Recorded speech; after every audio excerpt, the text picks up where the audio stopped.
परिवहन तंत्र के बारे में पढ़ रहे थे, जिसमें रक्त परिसंचरण तंत्र पढ़ रहे थे। रक्त परिसंचरण तंत्र में अगर देखा जाए तो हार्ट और धमनी, शिरा, केशिकाओं के बारे में बता चुके हैं। केशिका ध्यान देना, केशिकाएं होते हैं, ठीक ना।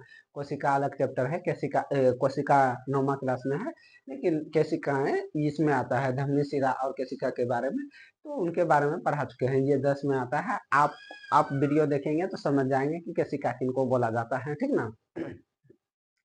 तो संचरण में ये 2 टॉपिक हो चुका है, ये तीसरा टॉपिक है। और रक्त परिसंचरण में देखा जाए तो ये रक्त हो जाने के बाद ये क्या बोलते हैं, पौधे में जो परिवहन तंत्र होता है, जिनमें जल का प्रभाव, जल एवं खनिज लवण का प्रभाव होता है, तो उनके बारे में थोड़ा सा पढ़ना होगा, जल एवं लवण के बारे में।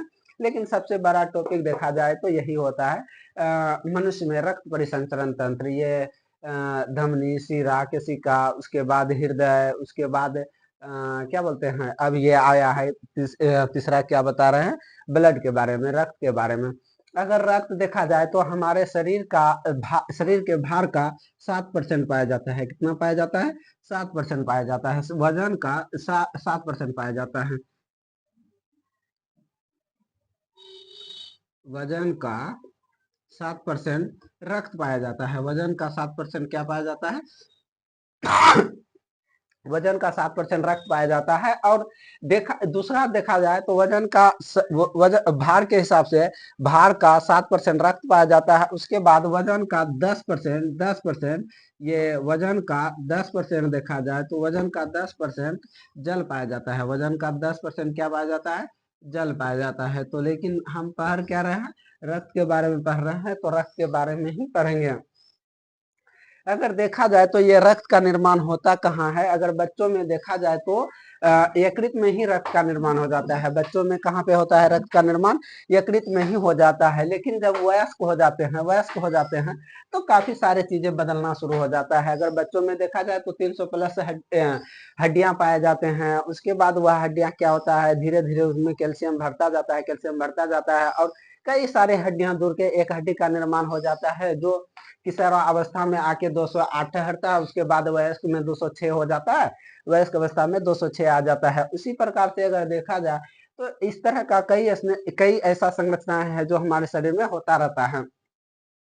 जैसे ब्लड का भी देखें तो ब्लड का भ्रूण अवस्था में अगर ब्लड देखा जाए तो ब्लड का निर्माण कहाँ पे होता है? यकृत में होता है। लेकिन वयस्क अवस्था में ब्लड का निर्माण कहाँ पे होता है?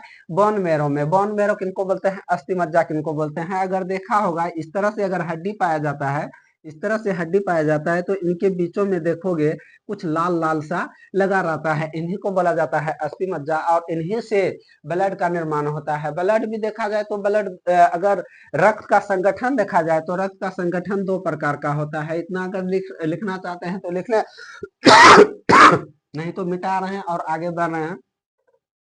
अगर रक्त का संगठन देखा जाए तो रक्त 2 संगठनों से मिलकर बना होता है। एक तो होता है प्लाज्मा, एक होता है रक्त कणिकाएं। एक क्या होता है? प्लाज्मा। और दूसरा होता है रक्त कणिकाएं। रक्त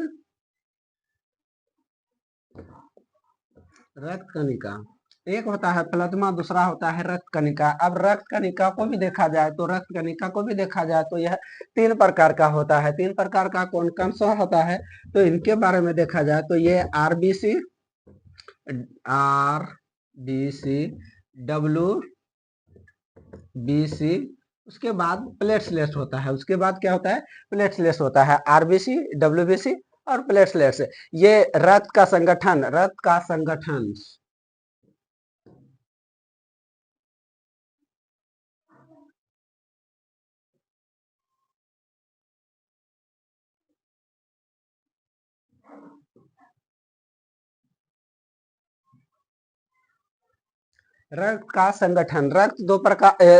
ये रक्त में 2 प्रकार का पदार्थ, ये क्या होता है? रक्त का संगठन, रक्त का निर्माण 2 चीजों से मिलकर बना है। एक होता है प्लाज्मा, दूसरा होता है रक्त कणिकाएं।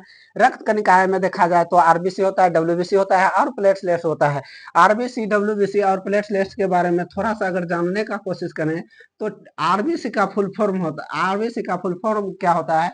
Red blood cell. आरबीसी का फुल फॉर्म क्या होता है? Red blood cell. अगर हिंदी में देखा जाए तो इनको क्या बोलते हैं, लाल रक्त कणिका है। इनको क्या बोलते हैं, लाल रक्त कणिका है। और ये डब्ल्यूबीसी को देखा जाए तो इसको बोला जाता है व्हाइट ब्लड सेल, और इसको हिंदी में क्या बोला जाता है, श्वेत रक्त कणिका है। इसको क्या बोला जाता है, श्वेत रक्त कणिका है। और ये प्लेटलेट्स होता है, प्लेटलेट्स लिख लेना, पी दे दिए हैं, प्लेटलेट्स लिख लेना, उधर है नहीं जगह। तो आरबीसी, डब्ल्यूबीसी और प्लेटलेट्स रक्त कणिका तीन प्रकार से मिलकर बना है क्या, आरबीसी, डब्ल्यूबीसी और प्लेटलेट्स मिल।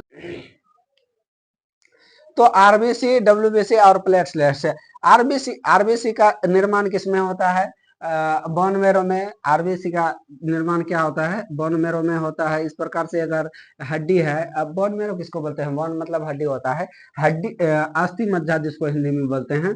तो इनमें देखोगे ना, इस प्रकार से क्या होता है कि हड्डी के कोर कोर पे लगा रहता है कुछ लाल लाल टाइप का, वही उसी को बोला जाता है अस्थि मज्जा। इन्हीं से निर्माण होता है आरबीसी का, इन्हीं से निर्माण होता है आरबीसी का। और अगर देखा जाए डब्ल्यूबीसी का, तो बड़ा हड्डी जो होता है ना हमारे शरीर में, अगर देखा जाए सबसे बड़ा हड्डी तो जांग का हड्डी होता है, जिसका नाम है फीमर। हमारे शरीर में सबसे बड़ा हड्डी कौन सा है, फीमर है, जो जांग में पाया जाता है। जांग की हड्डी को फीमर बोला जाता है। तो सबसे बड़ा हड्डी जो होता है उनमें बीच बीच में देखोगे कुछ लगा रहता है, इन्हीं को बोला जाता है क्या, इन्हीं को भी क्या बोला जाता है, अस्थि मज्जा बोला जाता है। लेकिन इससे किसका निर्माण होता है, डब्ल्यूबीसी का निर्माण होता है। इससे किसका निर्माण होता है, डब्ल्यूबीसी का निर्माण होता है।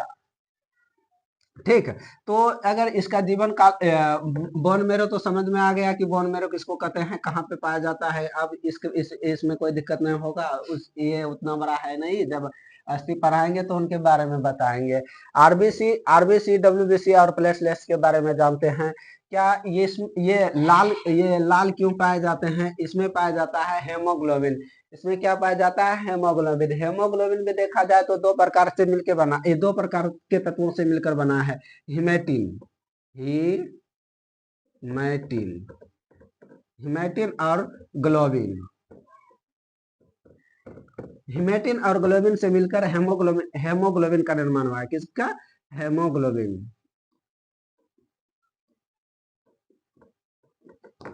हेमोग्लोबिन के कारण ये लाल दिखाई देता है। आरबीसी किसके, रेड ब्लड सेल जो बोलते हैं, किसके कारण लाल दिखाई देता है, हेमोग्लोबिन के कारण। अगर इसमें देखा जाता है हेमोलिम्फ के कारण, अगर तिलचिट्टे वगैरह को देखा होगा ना, वह कभी मारना मत उनको, कभी दिखाई देगा। वह अगर मरा रहे ना तो उसमें देखना क्या सादा सादा से दिखाई देता है, वही उसका क्या है, ब्लड है। वही क्या है, उसका ब्लड है। उसका सफेद दिखने का कारण है कि उसमें हेमोलिम्फ पाया जाता है। कभी अगर ऑक्टोपस वगैरह को देखे होगा ना, तो ऑक्टोपस का रक्त क्या होता है, नीला होता है। ऑक्टोपस का रंग नीला नीला होता है। वह नीला किसके कारण होता है, हेमोसाइनिन के कारण। किसके कारण होता है, हेमोसाइनिन के कारण। ऑक्टोपस में नीला रंग हेमोसाइनिन के कारण,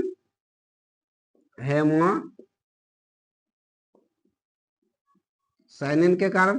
रक्त में नीला रंग ऑक्टोपस में नीला रंग हेमोसाइनिन के कारण। मनुष्य में लाल रक्त लाल दिखाना किसके कारण, हेमोग्लोबिन के कारण। हेमोग्लोबिन किससे मिलकर बना है, हेमेटिन और ग्लोबिन। हेमेटिन अगर देखा जाए तो यह लोह युक्त पदार्थ है। यह क्या है, लोहा का तत्व है। यह क्या है, लोह युक्त पदार्थ है, जिनके कारण यह लाल दिखाई देता है, जिनके कारण यह लाल दिखाई देता है। और हेमोसाइनिन में क्या पाया जाता है, तांबा पाया जाता है, जिसके कारण ऑक्टोपस का रंग नीला दिखाई देता है। हेमोसाइनिन में ऑक्टोपस का रंग नीला क्यों दिखाई देता है, उसमें जो क्या बोलता है, हेमोसाइनिन जो पाया जाता है ना, तो हेमोसाइनिन में तांबा पाया जाता है, जिसके कारण उसका रंग नीला दिखाई देता है। ठीक, अब नहीं लगता है कि उसमें कोई दिक्कत होगा। इधर देखें, अगर कोई दिक्कत हो रहा है तो कमेंट्स करें, और उसके बाद अगर ये समझने में भी अगर थोड़ा सा तकलीफ हो रहा है तो उसके बारे में भी बोले, ठीक ना। और ना अगर दिक्कत ना हो रहा है, तकलीफें ना आ रही हैं, समझ में अच्छे से आ रहे हैं, तो कमेंट्स में जय श्री राम, जय मां जानकी जरूर लिखें, ठीक ना। तो हेमेटिन और ग्लोबिन से मिलकर बना है हेमोग्लोबिन। हेमेटिन और ग्लोबिन से मिलकर क्या बना है, हेमोग्लोबिन है। हेमोग्लोबिन किसमें पाया जाता है, आरबीसी में, जिसके कारण इसका रंग कैसा होता है, लाल दिखाई देता है। ऑक्टोपस का रक्त नीला दिखाई देने के कारण क्या होता है, उसमें हेमोसाइनिन पाया जाता है। हेमोसाइनिन में क्या पाया जाता है, तांबा पाया जाता है, जिसके कारण उसका रक्त नीला दिखाई देता है, नीला दिखाई देता है। और हेमोलिम्फ, तिलचट्टे को देखोगे तो उसमें क्या बोलते हैं, व्हाइट ब्लड जो पाया जाता है, किसके कारण पाया जाता है, तो हेमोलिम्फ के कारण। तो ये आरबीसी समझ गए। अब डब्ल्यूबीसी देखा जाए, डब्ल्यूबीसी बता दिए कि डब्ल्यूबीसी का निर्माण कहाँ पे होता है। अब ये डब्ल्यूबीसी ये आरबीसी का काम क्या है, आरबीसी का काम भी जान लेते हैं। तो ये लोह युक्त पदार्थ है और ये ग्लोबिन, यही ग्लोबिन है जो ऑक्सीजन O2 एवं CO2 परिवहन के लिए उत्तरदायी होता है। यही इनसे संयोग करने का क्षमता रखता है। यही क्या बोलते हैं, जगह जगह पे जैसे ऑक्सीजन युक्त ब्लड, हृदय फेफड़ा ऑक्सीजन मिला के ब्लड को दिया, वह दिल के पास लेके जाएगा, धमनी क्या फुफ्फुस सिरा, वहां ले जाने के बाद यह उस धमनी से होकर पूरे शरीर में रक्त का प्रवाह होगा, क्या ऑक्सीजन युक्त। तो ये कौन कर रहा है, प्रवाह करने का काम कौन कर रहा है, आरबीसी। कौन कर रहा है, आरबीसी। आरबीसी में क्या पाया जाता है, ग्लोबिन। आरबीसी में क्या पाया जाता है, हेमोग्लोबिन। हेमोग्लोबिन किससे बना है, हेमेटिन और ग्लोबिन से। ग्लोबिन ही है जो ऑक्सीजन और कार्बन डाइऑक्साइड से मिलकर जगह जगह पहुंचाने का कार्य करता है, ठीक ना।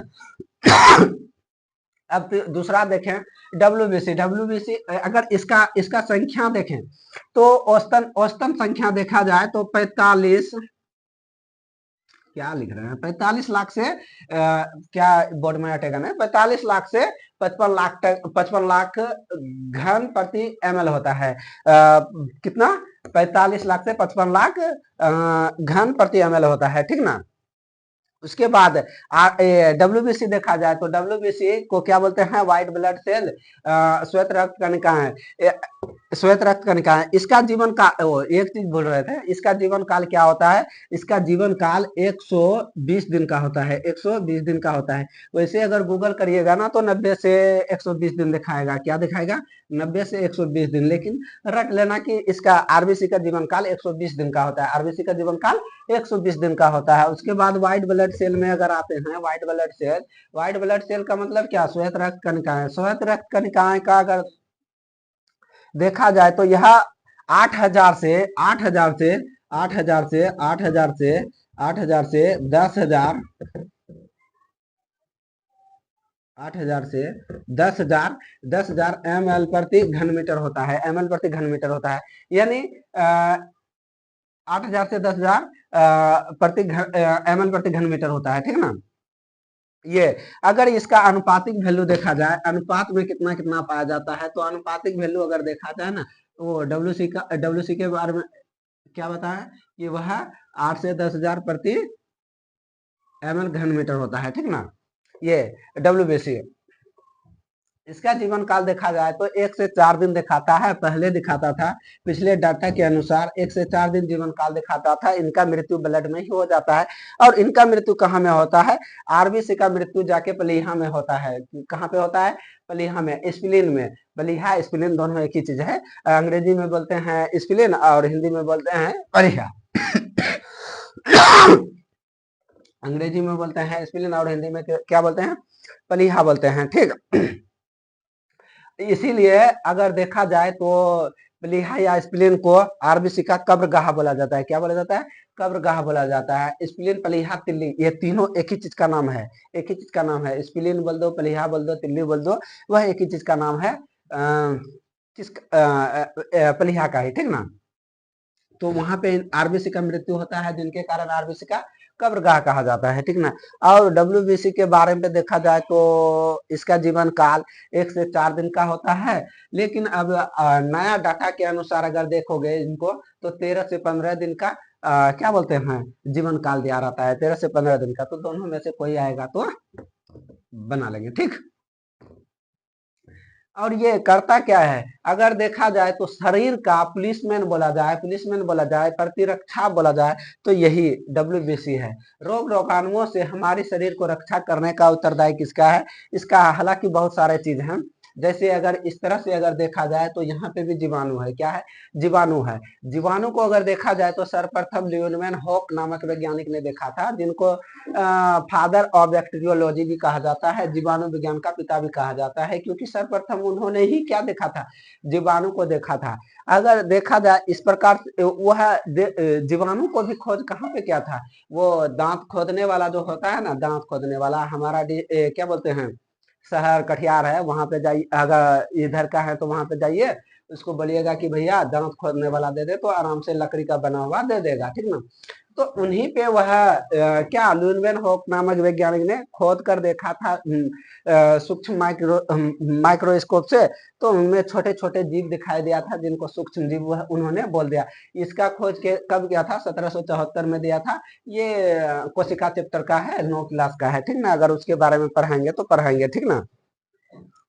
तो आ, ये डब्ल्यूबीसी का काम क्या है? रोग रोगाणुओं से रक्षा करना। अगर हम देखा जाए तो इस तरह से करते हैं, तो यहाँ पे भी जीवाणु है, तो हमारे शरीर हमारे अगर देखा जाए रोग रोगाणु से रक्षा, सबसे पहले तो हमारे बाल पाए जाते हैं, त्वचा पाए जाते हैं। अगर कोई जीवाणु हमारे शरीर पे हमला कर रहा है तो पहले त्वचा से टकराता है, उसके बाद बाल से टकराता है, और कहीं अंदर प्रवेश कर गया, कहीं जीवाणु अंदर प्रवेश कर गया। देखो कई पार्ट हमारे क्या है, इंटरनल पार्ट से जुड़ा हुआ है, खुला हुआ है, सीधा वहां जाके वहां पहुंच जाता है। जैसे नाक देखा जाए, मुंह देखा जाए, तो इनसे डायरेक्टली क्या हो सकता है, त्वचा पे टकराए बगैर वह क्या कर सकता है, जीवाणु इंटरनल पार्ट में प्रवेश कर सकता है। तो अगर देखा जाए तो नाक में देखा जाए तो म्यूकस पाया जाता है। क्या पाया जाता है? म्यूकस पाया जाता है। म्यूकस कैसे समझेंगे? कभी देखा होगा कि क्या बोलते हैं, सर्दी जिसको बोलते हैं, सर्दी आ जाना जिसको बोलते हैं, कुछ नहीं, वह म्यूकस का आवश्यकता से अधिक मात्रा में पतला हो जाना ही सर्दी कहलाता है। और जब पतला हो जाता है तो वह क्या आता है, हमारी नाकों से बाहर निकलना शुरू हो जाता है, जिनको क्या बोलते हैं कि सर्दी आ गया है, ठीक है ना। तो म्यूकस का पतला हो जाना ही क्या कहलाता है, सर्दी कहलाता है। पानी का मात्रा अगर अधिक हो गया तो म्यूकस नाक से बहना शुरू हो जाता है, तो उनको क्या बोलते हैं, सर्दी आ गया है, ठीक। तो अगर देखा जाए तो म्यूकस होता है जिनमें क्या अगर इससे प्रवेश कर रहा है तो वह म्यूकस में वह चिपचिपा टाइप का पदार्थ है, जिसमें चिपक के क्या हो जाता है, वहीं पे ठहर जाता है। नाकों में बाल पाया जाता है जिनसे टकरा के वहीं ठहर जाएगा। लेकिन किसी तरह से अगर ठीक है, बाद में बताएंगे प्रवेश होगा तो क्या होगा, नहीं तो लंबा वीडियो खींचा जाएगा। उसके बाद मुंह में देखा जाए तो मुंह भी क्या है, मुंह से भी प्रवेश कर सकता है। तो मुंह में लार पाया जाता है। लार में आप जानते होंगे कि लाइसोजाइम एंजाइम पाया जाता है, ठीक ना। टाइलिन भी पाया जाता है, लेकिन उसको बाद में समझेंगे जब पाचन तंत्र पढ़ाएंगे, ठीक ना। अभी पढ़ रहे हैं डब्ल्यूबीसी के बारे में, तो डब्ल्यूबीसी का पीछे पीछे जो कहानियां हैं उनके बारे में समझ लेते हैं हम। तो अगर क्या बोलते हैं, मुंह में लार जो पाए जाते हैं उनमें लाइसोजाइम एंजाइम पाए जाते हैं। यहाँ तक कि हम लोग मल का परित्याग जो करते हैं ना, वह भी खुला रास्ता है, वहां से भी जीवाणु प्रवेश कर सकता है, तो उनमें भी लाइसोजाइम एंजाइम पाया जाता है। पेशाब करते हैं, उनमें भी लाइसोजाइम एंजाइम पाया जाता है। तो ये लाइसोजाइम एंजाइम जीवाणु को नष्ट कर देता है, जीवाणु को क्या कर देता है, नष्ट कर देता है। अगर देखा होगा कभी कभी सुना होगा कि मम्मी पापा बोलते हैं सुबह उठो और गोबर उठा के भिगो, गोबर उठा के भिगो, तो वह क्या बताना चाह रहे हैं, देह हाथ स्वस्थ रहेगा। स्वस्थ रहने के पीछे का कारण क्या है कि जब गोबर उठाएंगे तो गोबर में कहीं ना कहीं क्या है, लाइसोजाइम एंजाइम है। हमारे हाथों में जो बैक्टीरिया होगा, गोबर उठा के बिगेंगे तो उनसे क्या होगा, वह बैक्टीरिया खत्म हो जाएगा, तो हम स्वस्थ रहेंगे ही रहेंगे, ठीक ना। तो वह बात की बात है, बाद में देख लेंगे जब क्या बोलते हैं इसके बारे में पढ़ेंगे, पाचन तंत्र के बारे में पढ़ेंगे। तो ये कहीं से अगर इस तरह से अगर प्रवेश कर गया क्या बोलते हैं हमारे इंटरनल पार्ट में जीवाणु प्रवेश कर गया, तो वह पचेगा जो भी होगा, उसके बाद ब्लड में मिलेगा। ब्लड में जब मिल जाएगा तो ब्लड में क्या पाया जाता है, यही डब्ल्यूबीसी पाया जाता है, जिनकी मात्रा 8,000 से 10,000 का होता है। इसका अनुपातिक वैल्यू देखा जाए तो यह 600 अनुपात एक 600 अनुपात 1:40 के अनुपात में पाया जाता है। 600 अनुपात 1:40 के अनुपात में पाया जाता है। इनको देखा जाए तो यह 600 अगर है तो यह क्या होगा, 1 होगा, और यह क्या होगा, 40 होगा। ऐसा मान के चलते हैं कि हमारे बॉडी में अगर 600 आरबीसी है तो डब्ल्यूबीसी की संख्या कितना हो जाएगा, 1, और प्लेटलेट्स की संख्या कितना हो जाएगा, 40 हो जाएगा, ठीक। तो यही डब्ल्यूबीसी है जो हमारे रोग रोगाणुओं से सुरक्षा प्रदान करता है। जिसके कारण इसको क्या बोला जाता है, पुलिसमैन बोला जाता है। क्या बोला जाता है, पुलिसमैन, शरीर का प्रतिरक्षा तंत्र। अगर इसमें प्रवेश कर गया जीवाणु तो यही डब्ल्यूबीसी है, उसको पकड़ेगा और दबा के खा जाएगा, ठीक ना, उसको चबा के रख देगा। कहाँ निकल रहा है? पुलिस का काम क्या है? बिना बिना पास का नो एंट्री। कार्बोहाइड्रेट, वसा, प्रोटीन ये सब बचेगा तो उनको पास मिल जाएगा, वह आराम से निकलेगा। लेकिन जीवाणु का क्या होगा? ये पकड़ के रख लेगा, ठीक ना, पकड़ के रख लेगा यानी उसको नष्ट कर देगा, ठीक ना। और डब्ल्यूबीसी समझ गए। उसके बाद इसका जीवन काल बता दिए 1 से 4 दिन होता है। उसके बाद प्लेटलेट्स के बारे में समझते हैं। प्लेटलेट्स के बारे में, डेंगू बुखार अगर आप सुने होंगे तो डेंगू बुखार में क्या होता है, इन्हीं का मात्रा कम हो जाता है, प्लेटलेट्स की मात्रा क्या हो जाता है, कम हो जाता है। अगर हमारे शरीर में देखा जाए प्लेटलेट्स की मात्रा अगर कम हो गया तो क्या क्या हो सकता है, किसी काम को करने में मन नहीं लगेगा, ये नहीं रहेगा तो कर ही नहीं पाएंगे, ये नहीं रहेगा तो हमेशा बीमार पड़ा रहेंगे। लेकिन अगर ये नहीं रहा तो मन नहीं लगेगा, किसी काम के करने में मन नहीं लगेगा। तो प्लेटलेट्स की मात्रा अगर कम रहे तो किसी काम को करने में हमें मन नहीं लगेगा, तुरंत उग जाएंगे, तुरंत थक जाएंगे, ठीक ना। तो शरीर में प्लेटलेट्स की मात्रा भी आवश्यकता है। इनको हिंदी में बोला जाता है रक्त बिंबाणु। यह क्या करता है, रक्त को थक्का जमाने में भी मदद करता है। क्या करता है? रक्त को थक्का जमाने में भी मदद करता है। आगे देखेंगे तो फिर से बताएंगे, ठीक ना। आगे बढ़ेंगे तो और इसके बारे में डिटेल से बताएंगे। हम कोशिश करते हैं कि वीडियो जो है ना 30 मिनट से ज्यादा ना बने। 30 मिनट से ज्यादा बन जाएगा तो कहीं न कहीं आप भी ऊँघिएगा और बोलेंगे सर देखिए कितना बड़ा-बड़ा वीडियो बना रहे हैं शुरुए-शुरुए में, ठीक ना। तो आरबीसी, डब्ल्यूबीसी और प्लेटलेट्स के बारे में जान गए।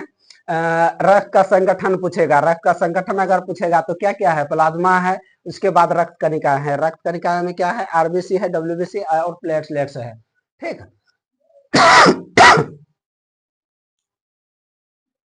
अब आते हैं प्लाज्मा के भाग, प्लाज्मा में।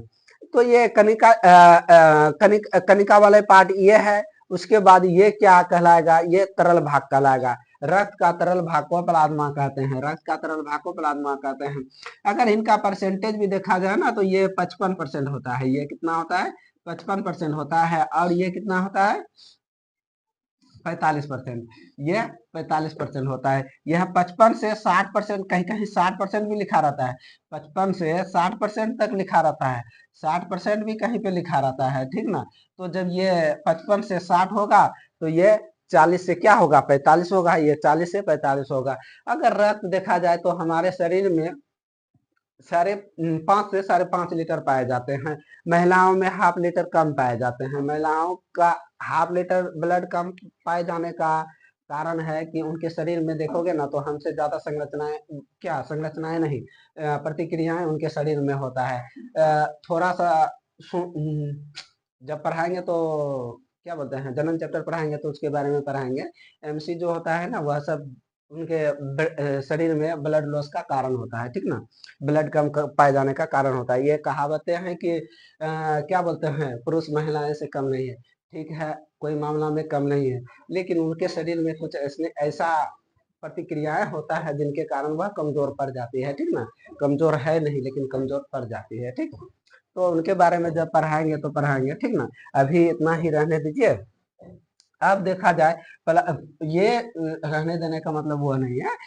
अगर देखा जाए तो प्लाज्मा कितना 55 से 60% पाया जाता है, 55 से 60% पाया जाता है, 55 से 60% इसमें पाया तो जाता है। लेकिन अगर इसका भी देखा जाए तो इसमें 90% जल पाया जाता है, 90% जल पाया जाता है। 7% क्या पाया जाता है? प्रोटीन वगैरह पाया जाता है। 7% प्रोटीन।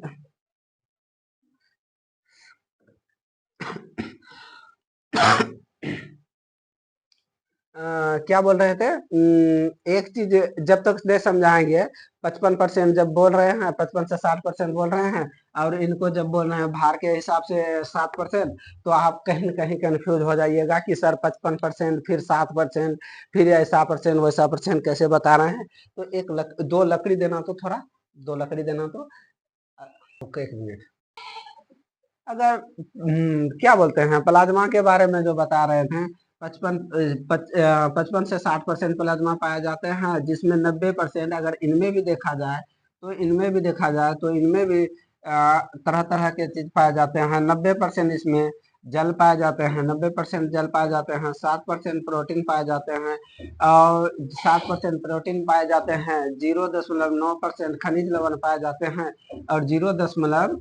0.18% ग्लूकोज पाए जाते हैं। 0.18% क्या पाए जाते हैं? ग्लूकोज पाए जाते हैं। इतना इतना मात्रा इसमें पाए जाते हैं। अब बोलिएगा भैया ये 55 से 60% में इसका परसेंटेज कैसे निकालेंगे? तो अगर देखा जाए तो मान लेते हैं ये 100% है। ये क्या है? 100% है। इसको यहाँ से तोड़ दिए, तो इनको यहाँ से तोड़ दिए, ऐसा मान के अभी मत मानिए, अब इसको मानिए कि ये क्या है? 100% है और ये आपस में बराबर हैं। इनको यहाँ से तोड़ दिए, इनको यहाँ से तोड़ दिए। तो मैथ का टीचर आपको बताया होगा कि ये क्या, ये अगर 100% है तो इनके तुलना में ये क्या है? 50% है। ये क्या है? 50% है। लेकिन अगर इसको इधर रख दें और इससे तुलना करें, इन लकड़ी से तुलना करें, तो ये क्या होगा? 50-50% का, ये 50%, ये 50%। तो देखा जाए तो हम तुलना किससे करते हैं? उन चीजों पे डिपेंड करता है। जैसे इनसे तुलना करेंगे तो ये क्या होगा? 50% होगा। लेकिन इनसे तुलना करेंगे तो ये क्या होगा? 100% होगा। उसी प्रकार से अगर ये देखा जाए तो अपने अपने इनके तुलना में ये 50 से 60% पाया जाता है, ठीक ना। लेकिन अगर इनको अलग अलग देखा जाए तो ये फिर से 100% होगा, जिसमें 90% जल, 7% प्रोटीन, 0.9% खनिज खनिज लवण, उसके बाद 0.18% क्या पाए जाते हैं? ग्लूकोज पाए जाते हैं। और बचा कितना? 1-2%, 1.5-2% जो बचा जोड़ के देखना ना, अन्य पदार्थ पाए जाते हैं, उनके बारे में उतना जानना जरूरी नहीं है। तो इस प्रकार से पाए जाते हैं। अगर देखा जाए तो मनुष्य क्या बोलते हैं, ये अगर मेल में देखा जाए तो इनकी संख्या, आरबीसी की संख्या 45 से 55 लाख प्रति घन मिलीमीटर होता है। और महिलाएं में, फीमेल में देखा जाए तो 40 से 45 होता है। ये अलग अलग क्यों एग्जैक्ट क्यों नहीं बता रहे हैं? 45 से 55, 40 से 45 क्यों बता रहे हैं? अगर हम पतले दुबले हैं तो हो सकता है हमारे शरीर, ये भी फिक्स नहीं होता है कि ये 60% ही लिखे, ये 7% ही होगा रक्त, 7 से 8% बोला जाता है, ठीक ना। लेकिन प्रत्येक अधिकांश 7 से 8% होता है। लेकिन अधिकांश किताबों में 7% लिखा रहता है, 7% लिखा रहता है, इसलिए यहाँ पे 7% बोल दिए, ठीक ना। तो ये 45 से 55 लाख क्यों बोल रहे हैं? क्योंकि सबके शरीर में एक जैसा नहीं है। हो सकता है हमारे शरीर में 45 से 55 ना पूर के 45 से 50 तक में ही 45 46-47 लाख ही हो सकता है कोई मोटा तगड़ा है तो उसमें 55 लाख पुर जाए। तो ऐसा माना जाता है कि औसत एवरेज मान लेते हैं 45 से 55 लाख होता है। उसके बाद फीमेल में देखा जाए तो 40 से 45 लाख होता है, ठीक ना। 40 से 45 लाख होता है। इनका जीवन काल बता दिए 120 दिन, इनका जीवन काल बता दिए 1 से 4 दिन, इनका जीवन काल बता दिए 3 से 5 दिन। प्लेटलेट्स का जीवन काल कितना? 3 से 5 दिन, ठीक ना। ये इसका कब्रगाह किसको बोला जाता है? प्लीहा, स्प्लीन, तिल्ली को। तीनों एक ही चीज है, प्लीहा, स्प्लीन, तिल्ली, ठीक ना। तो तीनों में से कोई भी आए तो टिक आउट कर देना है। आरबीसी का कब्रगाह वह हुआ। डब्ल्यूबीसी का कब्रगाह, एक डब्ल्यूबीसी देखा जाए तो ब्लड में ही इनका मृत्यु हो जाता है। डब्ल्यूबीसी का मृत्यु किस में हो जाता है? ब्लड में ही हो जाता है। उसके बाद प्लेटलेट्स का मृत्यु भी ब्लड में ही हो जाता है। इनका जीवन काल 3 से 5 दिन होता है। और इनकी संख्या में देखा जाए, इनकी संख्या में कितना होता है? इनकी संख्या में देखा जाए तो कितना होता है? प्लेटलेट्स का संख्या देखा जाए तो 1.5 लाख से 4.5 लाख तक होता है। प्लेटलेट्स की संख्या कितना होता है? 1.5 लाख से 4.5 लाख तक। तो इतना ही। अगर समझ में नहीं आया हो, अगर कोई प्रॉब्लम हो रहा तो कमेंट्स करें। और एक बार रिवीजन के तौर पे देख लेते हैं, रिवीजन कर लेते हैं। हम भी थक गए हैं तो आराम से बैठ के बोल रहे हैं, ठीक ना। ये ब्लड हुआ, ब्लड का संगठन। ब्लड 2 संगठनों से बना है, एक प्लेज्मा हो गया, दूसरा क्या हो गया? रक्त कणिकाएं हो गया। रक्त कणिकाएं कितना परसेंट पाया जाता है? रक्त कितना परसेंट पाया जाता है? शरीर के वजन का 7%। अगर देखा जाए तो प्लाज्मा 55 से 60% होता है। और ये रक्त कणिकाएं कितना होता है? 40 से 45%, 40 से 45%, 40 से 45% रक्त कणिकाएं 40 से 45%। उसके बाद रक्त कणिकाएं के बारे में अगर देखें तो रक्त कणिकाएं 3 प्रकार का होता है, आरबीसी, डब्ल्यूबीसी और प्लेटलेट्स। आरबीसी, डब्ल्यूबीसी और प्लेटलेट्स। संगठन पूछे तो प्लाज्मा और आरबीसी, डब्ल्यूबीसी, प्लेटलेट्स ये तीनों शामिल होगा। उसके बाद अगर देखा जाए तो संख्या ये अनुपातिक वैल्यू देखा जाए तो आरबीसी अगर 600, आरबीसी की संख्या 600 है तो डब्ल्यूबीसी संख्या 100 होगा। प्लेटलेट्स का संख्या 40 होगा। प्लेटलेट्स का जीवन काल 3 से 5 दिन होता है। आरबीसी का जीवन काल 120 दिन का होता है। आरबीसी का जीवन काल 120 दिन का होता है। आरबीसी का जीवन काल कितना होता है? 120 दिन का होता है। अनुपातिक वैल्यू समझ में आ गया। अगर मेल में देखा जाए तो 45 से 55 लाख पाया जाता है आरबीसी की संख्या। फीमेल में 40 से 45 लाख। उसके बाद डब्ल्यूबीसी का जीवन काल 1 से 3 दिन और इनका संख्या कितना पाया जाता है? 8000 से 10000। कितना पाया जाता है? 8000 से 10000। 8000 से 10000। 8000 से कितना पाया जाता है? 10000 तक। इनकी संख्या 8000 से 10000 होता है। उनके बाद इनका संख्या देखा जाए तो 1.5 लाख से 4.5 लाख होता है। आरबीसी, डब्ल्यूबीसी और प्लेटलेट्स के बारे में बता चुके हैं, कहाँ कहाँ में निर्माण होता है और कैसे कैसे काम करता है और क्या क्या इनका काम है। उसके बाद प्लाज्मा के बारे में आए तो प्लाज्मा क्या? रक्त का तरल भाग को प्लाज्मा बोलते हैं। प्लाज्मा 55 से 60% पाया जाता है। इन 55% में देखा जाए तो 90% जल पाया जाता है, 7% प्रोटीन पाया जाता है, 0.9% खनिज लवण पाया जाता है और 0.18% क्या पाया जाता है? ग्लूकोज पाया जाता है। अगर इतना ही रहने देते हैं। अगर कोई छूट गया हो, अगर कुछ बोलने के लिए अगर भूल गए हो तो कमेंट्स करें। और आज का वीडियो यहाँ तक ही रहने देते हैं। उसके बाद अगले अगले अगले क्लास में इनका 10 क्लास का जो क्वेश्चन आंसर है परिवहन तंत्र का उनको करेंगे और उन्हीं में जाइलम फ्लोएम के बारे में देख लेंगे। ज्यादा वीडियो बना के क्या करेंगे, उन्हीं में देख लेंगे जाइलम फ्लोएम का। थोड़ा सा तो जाइलम फ्लोएम के बारे में जानना है, उसके बाद खत्म हो जाएगा ये चैप्टर। ठीक।